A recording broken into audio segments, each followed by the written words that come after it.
शनिवार की वो रात थी। रात के लगभग 12 बजे के आसपास का वक्त हो रहा था।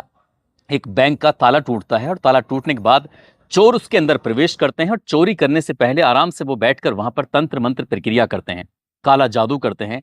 उनके काला जादू करने के पीछे एक ही मकसद था कि इस चोरी की जो वारदात है उसको आसानी से अंजाम दे सकें और कभी भविष्य में पकड़े ना जाएं।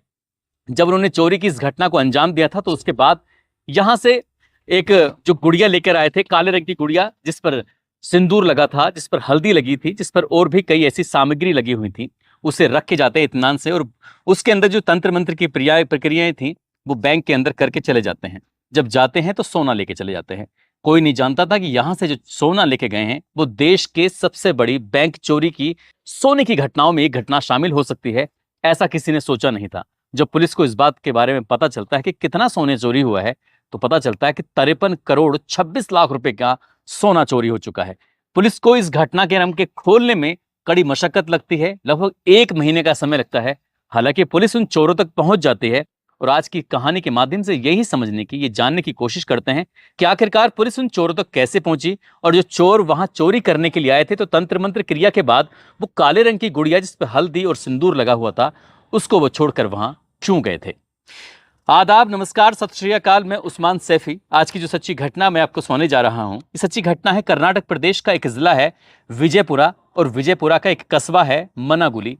मनागुली कस्बे के अंदर एक जगह लगती है, इसका नाम है बसावन बागेवाड़ी तालुक। दरअसल यहाँ पर कैनरा बैंक की एक शाखा है और बात कर रहा हूँ 26 मई 2025 की सुबह लगभग 9:30 बजे के आसपास का वक्त हो रहा था। इस बीच में सफाई कर्मचारी सबसे पहले पहुंचता है और सफाई कर्मचारी का काम था रोजमर्रा की तरह उस बैंक की साफ सफाई करना। जैसे ही उसने बैंक को खोलने के लिए उस ताले को खोलने की कोशिश की तो पता चलता है कि जो मुख्य द्वार था, शटर था, उसका ताला तो पहले ही टूटा पड़ा था। अब इसके बाद इसने ये घबराया हुआ था, डरा हुआ था। तत्काल प्रभाव से इसने ये सूचना बैंक के स्टाफ को दी। बैंक के स्टाफ को बताया कि जो मुख्य द्वार है, शटर है, उस पर ताला जो लगा हुआ था वो टूटा हुआ है। अब अधिकारियों के भी आने का वक्त हो चला था। अधिकारी जैसे ही मौके पर पहुंचते हैं तो अधिकारियों की भी सांसें उखड़ जाती हैं। हालांकि उन्होंने तत्काल प्रभाव से उसका शटर जो उठाया, शटर उठाने के बाद जो बैंक के अंदर जैसे ही प्रवेश करते हैं तो वहाँ हल्दी रखी हुई है, वहाँ सिंदूर पड़ा हुआ है, वहाँ पूजा सामग्री के सामान पड़े हुए हैं और वहीं पर एक काले रंग की गुड़िया थी और उस गुड़िया पर भी सिंदूर लगा था, हल्दी लगी थी। बस इतना देखकर वो सबके सब पीछे हट जाते हैं। इस तंत्र मंत्र की प्रक्रिया को देखने के बाद उन्हें डर लग रहा था कहीं ऐसा ना हो कि काले जादू का असर इस बैंक के कर्मचारियों पर हो जाए। तभी वो डरे हुए थे, सहमे हुए थे। उसके बाद तत्काल प्रभाव से सूचना पुलिस को दी जाती है और ये जो मनागुली पुलिस है वो सूचना मिलने के बाद वहां पर पहुंच जाती है। जो जिले के एसपी होते हैं लक्ष्मण निनवर्गी और साथ ही उनकी जो साथ टीम थी वो टीम भी मौके पर पहुंच जाती है और ये जांच पड़ताल करना शुरू कर देती है। बैंक में देखा जाता है कि जैसा सामान था वैसे का वैसे ही रखा हुआ है, लेकिन जो वहां का अलार्म था वो बंद पड़ा हुआ है। सीसीटीवी कैमरे थे, वो उसका जो डीवीआर था वो भी वहां से गायब था, जिसका नेटवर्किंग वीडियो रिकॉर्डिंग एनवीआर वो भी गायब था। और ये जो भी जरूरत की चीजें थी वो गायब थी, लेकिन जैसा सामान था, कैश था, सोना चांदी जो भी था वो सब का सब वैसे ही रखा हुआ था। तब बैंक मैनेजर से पूछा जाता है कि आपका कितना सामान गया हुआ है, जरा इसके बारे में डिटेल से बताइए। जब डिटेल से बताने वाली बात आती है तो एसएसपी से बताया जाता है कि साहब सिर्फ एक लॉकर है, बस वो ही तोड़ा गया है, बाकी जितना सामान है सब कुछ एज इट इज रखा हुआ है। तो एसएसपी ने थोड़ी राहत की सांस ली। उन्होंने सोचा कि ठीक है, कोई बहुत बड़ी चोरी या घटना को अंजाम नहीं दिया गया है, सिर्फ एक ही लॉकर गया है। अब पूछा जाता है कि इस लॉकर में क्या रखा था, क्या नहीं रखा था। और जैसे ही बैंक के मैनेजर ने ये बात बताई, बस यही बात सोशल मीडिया पर वायरल हो जाती है। वायरल होने वाली बात थी, दरअसल इसके अंदर 58 किलो 970 ग्राम सोना रखा हुआ था, साथ ही 5,20,450 रुपए कैश रखा हुआ था। ये सब चला जाता है। जब इस सोने की कीमत को रुपये में आंका जाता है तो पता चलता है कि ये 53 करोड़ 26 लाख रुपए के आसपास का सोना था, जिसको बैंक में चोरी करने वाले चोर आराम से लेके चले गए। अब पुलिस ने 8 टीमों का गठन किया और 8 टीमों के गठन में जो अधिकारी होते हैं उसमें डीएसपी टीएस सुल्पी, साथ ही सुनील कांबले, बालाप्पा नंदगावी, ये इस टीम को लीड कर रहे थे। और जो टीम काम कर रही थी वो एसपी शंकर मरिहाल और रामा गोंडा हट्टी के अंडर में ये निर्देशन में ये टीम काम कर रही थी। 8 टीमें बनाई जाती हैं और 8 टीमें बनाने का सिर्फ एक ही मात्र मकसद था कि जितनी जल्दी हो सके इस घटनाक्रम का खुलासा होना चाहिए, क्योंकि जिसका ये सोना गया हुआ था वाकई उसकी तो सांसें अटकी हुई होंगी। अब इतना था, उसके बाद फिर पुलिस अपनी टीम थी जांच पड़ताल में जुट जाती है। पुलिस को ये सूचना दी जाती है 23 मई 2025 से, और 25 मई 2025 तक जो इसका विंडो है उसको भी काटने की कोशिश की गई थी। अब वहां के जितने भी आसपास के सीसीटीवी कैमरे थे उनको खंगाला जाता है, पुलिस को कुछ भी हाथ नहीं लगता। जो बैंक के अंदर सीसीटीवी कैमरे थे वो तो जा ही चुके थे, अलार्म था वो बंद पड़ा था, बाकी बिजली थी वो कट हो चुकी थी, लेकिन बैंक के अंदर ऐसा कोई सबूत नहीं था सिवाय उस गुड़िया के, जो काले रंग की गुड़िया जिसपे सिंदूर और हल्दी लगा हुआ था। आखिरकार वो गुड़िया क्या संदेश दे रही थी, पुलिस इसे समझने की कोशिश कर रही थी। तभी पुलिस की जो टीम आपस में बैठती हैं, बातचीत करती हैं, और बातचीत करने के बाद ये पड़ताल करने की कोशिश कर रहे थे कि आखिरकार क्या है। तभी देखा जाता है कि देश भर में, पूरे भारत में किस किस प्रदेशों में बड़ी बड़ी चोरी की घटनाएं कहां कहां पे हुई हैं उसका सारा रिकॉर्ड निकलवाया जाता है। इस इलाके में जितने भी नेटवर्क चल रहे थे, यानी कि जो अलग अलग, चाहे वो बीएसएनएल का हो, चाहे वो आइडिया का हो, या फिर और कई कंपनियों की जो सिम कार्ड थे वो चल रहे थे, हर सिम कार्ड को रडार पे लिया जाता है, देखा जाता है कि आखिरकार यहाँ पर किसने चोरी की घटना को अंजाम दिया होगा। साथ ही तंत्र मंत्र प्रक्रिया के तहत कितने लोग ऐसे हैं जो चोरी करते हैं, तो पता चलता है कि केरल और तमिलनाडु में कई ऐसे चोरों के गैंग हैं जो यहाँ पर जब भी चोरी की घटना को अंजाम देते हैं तब तब वो ऐसे तंत्र मंत्र की प्रक्रियाएं करते हैं। आखिरकार पुलिस की अलग अलग टीमें थीं, अलग अलग टीमें जांच पड़ताल में जुट जाती हैं, और जांच पड़ताल में जुटने के बाद एक एक करके दिन ऐसे ही गुजर रहा था। 25 तारीख की रात को ये घटना होती है, 26, 27, 28, 29, 30, 31, उसके बाद जून का महीना गुजरने लगता है, और धीरे धीरे करके लगभग 1 महीने का समय बहुत नजदीक आ रहा था। पुलिस ने आखिरकार तमाम कोशिशें की, और कोशिश करने के बाद आखिरकार पुलिस को एक ऐसी कार दिखाई देती है, संदिग्ध कार। उस कार की खास बात यह थी, जब चोरी होती है उससे 3 घंटे पहले वो दिखाई देती है, और जब चोरी हो जाती है तो 1 घंटे के बाद फिर से वही कार घटनास्थल पर आती है। पुलिस भी आकर यहां जांच पड़ताल कर रही थी। पुलिस को इसके अलावा और एक भी ऐसा सबूत नहीं मिल रहा था जिसके आधार पर पुलिस जांच पड़ताल को आगे बढ़ा सके।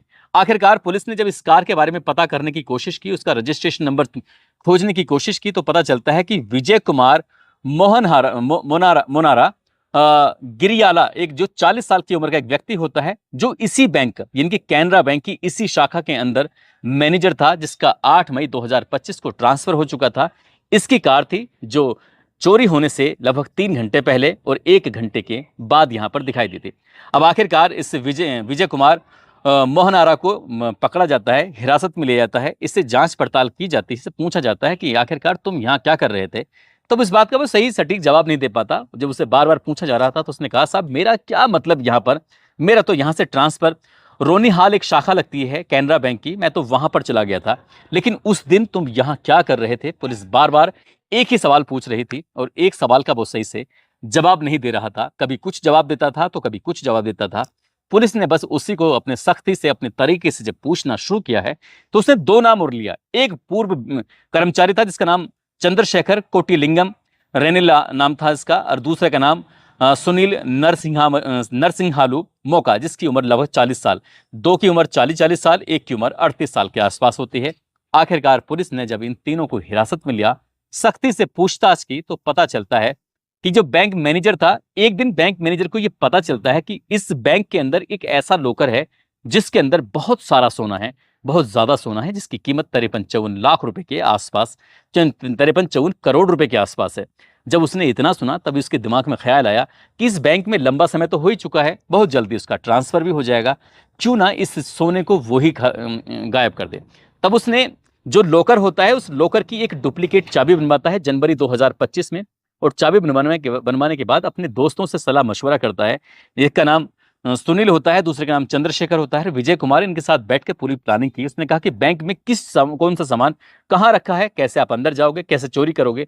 इसके लिए हॉलीवुड की, बॉलीवुड की बहुत ही चर्चित फिल्में उसने देखी, वहां से सीखा, हर एक चीज का नोट्स बनाया, रिसर्च किया। लगभग 1 महीने तक रिसर्च करते हैं, और रिसर्च करने के बाद बैंक को अपने घर में बनाते हैं, जैसे बैंक में सामान जहां पर रखा हुआ था, जैसे जैसे अंदर प्रवेश करना है, क्या करना है, क्या नहीं करना है।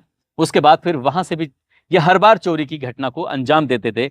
1 महीने तक ऐसे ही प्रैक्टिस करते रहे, 1 महीने तक उन्होंने रिसर्च किया, 2 महीने लग जाते हैं। अब ये तारीख तय कर ली जाती है कि जैसे ही इसका यहाँ से ट्रांसफर हो जाएगा, ट्रांसफर की तारीख नजदीक आ जाती है, यानी कि 8 मई 2025 को आखिरकार इसके ट्रांसफर की तारीख हो जाती है, यानी कि ये जाने वाला था। तभी इसने सोचा कि क्यों ना अब जल्दी ही प्लानिंग की जाए, लेकिन ये उस रात प्लानिंग नहीं कर पाते हैं। 9 तारीख को इनका प्लानिंग का मन था, लेकिन वहाँ जब उसमें कुछ सफलता नहीं मिल पाती है, तब 23 तारीख को प्लानिंग करते हैं। 23 तारीख को यहाँ पर IPL का मैच था। उन्होंने सोचा कि जो हमारी टीम है हमारे इलाके की, वो जीत जाएगी तो उसके बाद फिर यहाँ लोग जश्न मनाएंगे और इस चोरी से लोग बिल्कुल अनजान रहेंगे। यहाँ पर कोई सुरक्षा व्यवस्था की ऐसी कोई जिम्मेदारी पुलिस नहीं लेगी। पुलिस वैसे शहर में ज़्यादा गश्ती करेगी। आखिरकार उस रात भी वो प्लान फेल हो जाता है और ये फिर प्लान बनाते हैं। 24-25 मई 2025 की रात को लगभग 12 बजे के आसपास यहाँ पर आते हैं। एक ट्रक लेके आते हैं और ट्रक के अंदर एक 2 पहिया वाहन होता है। उस वाहन में वो खुद आते हैं, खुद ही ट्रक चलाते हैं, चंद्रशेखर और सुनील। और यहाँ पर आने के बाद मेन गेट का ताला तोड़ना था, बाकी सब कुछ जैसे पहले से ही प्लानिंग के तहत था। यहाँ आते हैं, आने के बाद उसका लॉकर खोलते हैं, लॉकर के अंदर से सोना निकालते हैं, सोना निकाल के 2 पहिया वाहन में रखते हैं और वाहन में रखने के बाद कैसा मास्क पहनना है, कैसा कैप लगाना है, कैसे कपड़े पहनने हैं, कैसा हुलिया को छुपाना है, पूरी प्लानिंग थी। कोई दिक्कत नहीं, कोई परेशानी नहीं। बस वापस जाते हैं, उस ट्रक के अंदर अपना वाहन को चढ़ाते हैं और आराम से ट्रक लेकर निकल जाते हैं। ट्रक को इन्होंने ऐसी जगह पर खड़ा किया था जहां पर CCTV कैमरे में वो ना आ सके। अब आराम से चोरी करके चोरी की घटना को अंजाम देकर निकल जाते हैं। लेकिन जो कार थी, जो पूर्व मैनेजर विजय कुमार की कार थी, आखिरकार उससे पकड़े जाते हैं। अब जब विजय कुमार से पूछा गया कि तुम जब इतनी बेहतरीन तुमने प्लानिंग कर ली थी, तो कार को लाने की यहाँ पर क्या जरूरत थी, क्यों लेके आए थे तुम इस कार को? वो कहता है कि साहब बस मैं देखने के लिए आया था कि सब कुछ ठीक चल रहा है कि नहीं चल रहा है, इसलिए वो देखने के लिए आया था। और वो जिससे पूछा जाता है कि जब चोरी की घटना को अच्छे से अंजाम दे दिया गया था, तो फिर दोबारा क्यों आए थे? उसने कहा वो मैं देखने के लिए आया था कि पुलिस को कोई ऐसा तो नहीं है, कोई जरा बड़ा सबूत हाथ तो नहीं लग गया है। तब उससे ये भी पूछा जाता है कि तुमने गुड़िया क्यों रखी थी, उस पूजा पाठ का, उस सामग्री का क्या मतलब था, तुमने ये सब क्यों किया? तो उन्होंने कहा कि जब हमने रिसर्च किया था तो हमारा मकसद ये था कि हम चाहते थे कि केरल और तमिलनाडु का जो गिरोह इस तरह की चोरियों की वारदात को अंजाम देता है, पुलिस की टीम वहां पर काम करे। यहाँ पर जब देर हो जाएगी तो हमारा पकड़ा जाना अब मुश्किल हो जाए। पुलिस ने इन तीनों चोरों की निशानदेही के आधार पर लगभग 10 किलो 500 ग्राम सोने को बरामद कर लिया है, जिसकी कीमत बताई जाती है 10 करोड़ 75 लाख रुपए के आसपास। हालांकि जो चोरों ने इस लोकर से जो सोना साफ किया था, चोरी किया था, वो लगभग 58 किलो 970 ग्राम के आसपास सोना था। इसमें से अभी 48 किलो 470 ग्राम सोना अभी बकाया है। पुलिस इनसे जांच पड़ताल कर रही है, इनसे पूछताछ कर रही है, ताकि जल्द से जल्द बाकी सोने को भी बरामद किया जा सके। और इस घटनाक्रम के खुलासे के बाद पुलिस की वाकई चारों तरफ वाहवाही भी हो रही है। ये भी कहा जाता है कि चोर चाहे कितना ही शातिर हो, कातिल चाहे कितना ही खतरनाक हो, कितना ही शातिर हो, लेकिन पुलिस अगर अपनी ईमानदारी पर काम करे तो जमीन की 7 पुश्तों के अंदर भी तह को खोद कर भी वो निकाल सकते हैं।